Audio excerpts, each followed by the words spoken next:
বছরের প্রথম দিনটাই যে আমাদের এভাবে কাটবে কখনো আমরা স্বপ্নেও কিন্তু ভাবতে পারিনি। আর এই রাত্রেবেলা আমরা ছিলাম শ্মশানে। ভাইয়ের বিয়ে দেবো। হ্যাঁ, তার মধ্যে সে বিয়ে তার দূরের কথা, এই যে বিয়ে তো তোমার হয়ে এই যে গেছে, কি তোমার তো সর্বনাশ। সমস্যা নেই। না, এই সর্বনাশের কথাই কই, কি সর্বনাশ এরকম এই কি সহ্য করা যায়?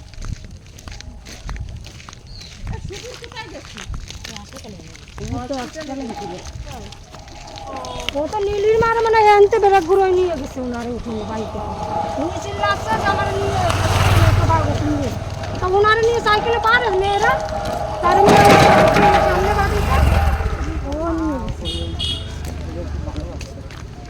সারা গেছে বাড়িতেও আছে আমি আর নিতাইয়ের বউ সারার কেউ নিতাইয়ের বউ তো অজ্ঞান হয়ে গেছে শুনলাম। এই ভাববে না ভাড়ার সাথে নিয়ে যাবে এখন। হ্যাঁ, বাবুবাসী থেকে বাবার সাথে নেবে না। আমার ছেলে ডিউটি যাবে এর মধ্যে। তো বন্ধুরা, আজকে হচ্ছে পয়লা বৈশাখ, নববর্ষের শুভেচ্ছা সবাইকে জানাচ্ছি। কিন্তু আমাদের সাথে ঘটে গেছে একটা মর্মান্তিক দুর্ঘটনা।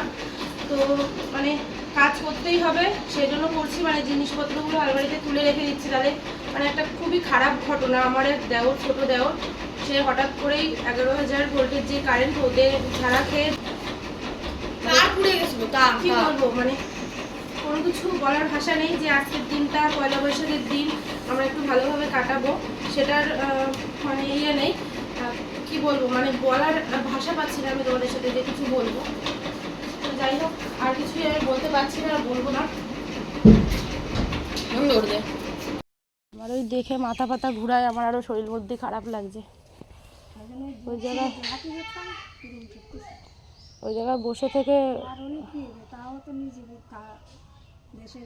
রেলে কাটলো সেই যাই চলে যায়। হ্যাঁ হ্যাঁ, ওকে চলে না, ওকে একজনের নেগোজে নিয়ে গেল। সকালে ঘুম থেকে উঠেই যখন আমি উঠোন ঝাড়ু দিচ্ছিলাম, তখন দেখছি দিদি ভীষণ কান্না করছে। এই দিদি কান্না করছে আর বলছে হাসপাতালে যাওয়ার জন্য। আমি শুনেই তোমাদের দাদাভাইকে ডাক দিলাম, ডাক দিয়ে বললাম যে দেখো, মনে হয় সুখেনের কিছু হয়েছে, ওই জন্য দিদি ওই বাড়িতে যাচ্ছে আর হাসপাতালে যেতে চাইছে। তোমাদের দাদাভাই বাথরুমে ছিল, সেখান থেকে বেরোতে বেরোতে দিদি অলরেডি হাঁটা শুরু করেছে, বেরিয়েও গেছে। বাড়িতে ছিল দাদা। তো দাদাকে নিয়ে তোমাদের দাদাভাই চলে গেল হাসপাতালে সকাল 8টার সময়। সেখানে গিয়ে দেখে আর কিছুই করার নেই, সমস্ত কিছু শেষ হয়ে গেছে। মানে কি বলবো, বলার কোনো ভাষা পাচ্ছি না। আমাদের দেওর হয় সম্পর্কে, ছোট দেওর। তো কখনো এরকম আশাও করিনি আমরা, বা ভাবনারও বাইরে যে এরকম দিনে এরকম কিছু হবে। এখনও 1 বছর হয়নি যে আমাদের দাদা মারা গেছে, মানে বড় ভাসুর মারা গেছে। তার মধ্যেই তার ছোট ভাই, সেও কিন্তু এই যে এইভাবে চলে গেল।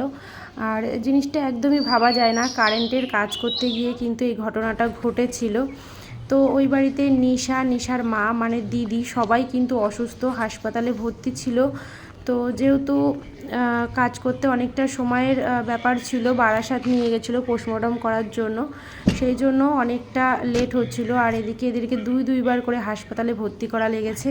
তো নিশাকে নিয়ে এসেছিলাম হাসপাতালে। নিশাকে হাসপাতালে নিয়ে আসতে কিন্তু ওর কাকিও অসুস্থ হয়ে যায়। আর এই যে বেডটা দেখতে পাচ্ছ, টলিটা, এটাই কিন্তু সুখেনকে রেখে দিয়েছিল অনেকক্ষণ সময় ধরে, কিন্তু ফেরাতে আর পারলাম না, মানে ও আর ফিরল না।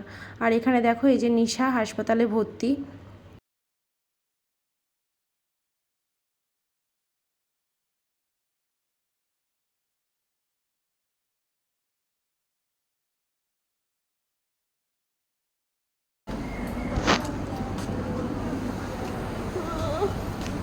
সবাই যেহেতু ভেঙে পড়েছে, তো নিশার সাথে আমি ছিলাম এখানে, আমি আর মণি, আমরা দুজন ছিলাম। তো এই যে 8টা সাড়ে 8টা নাগাদ ওকে ছুটি করিয়ে আমরা বাড়িতে নিয়ে যাচ্ছিলাম, কারণ কি এই টাইমটাই আর কি সুখেনকে নিয়ে আসার কথা ছিল, কিন্তু আনতে আনতে তো অনেকটা লেট হয়ে গেছিলো। আর আমিও যেহেতু অনেকটা অসুস্থ, সেই জন্য আমার শরীর একদমই ভালো লাগছিল না, সারা দিন কান্নাকাটি, খাওয়া দাওয়া নেই বলে এই যে একটা ওআরএস নিয়ে নিয়েছিলাম।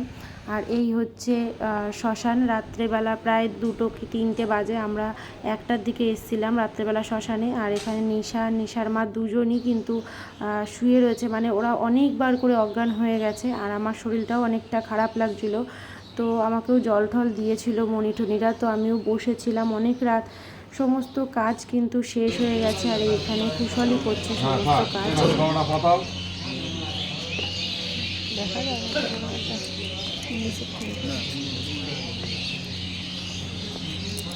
গীতা গীতাটা এইভাবে পড়াও সরার উপরে